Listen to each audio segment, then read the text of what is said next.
आज या अमरावती शहरामध्ये बनते सीलवंश अलंकार यांच्या वर्षावास समापन दिनानिमित्त भद्रावतीवरून भगवान बुद्धाच्या अस्थी धातू या ठिकाणी बोलवण्यात आलेले आहे। ह्या धातू श्रीलंकेमधून पञ्ञातीस्स बंतेजी नाप्पावल पञ्ञातीस्स महाथेरो यांनी कुशिनारा बुद्धविहार भद्रावती सुमठाना या ठिकाणी त्यांनी दान दिलेले आहे। बऱ्याच वर्षापूर्वी त्यांनी आणलेले आहे आणि त्या विहाराला दान दिलेले आहे।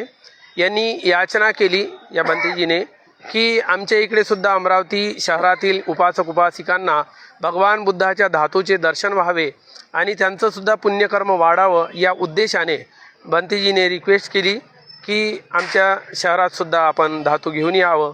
तर त्यांच्या आग्रहानुसार या ठिकाणी मी भगवान बुद्धाच्या धातू आणलेले आहे। तर बंतेजीनं त्या धातू भारतामध्ये आणलेले आहे, त्यांना श्रीलंकेमध्ये विहारामध्ये त्यांना मिळालेले आहे।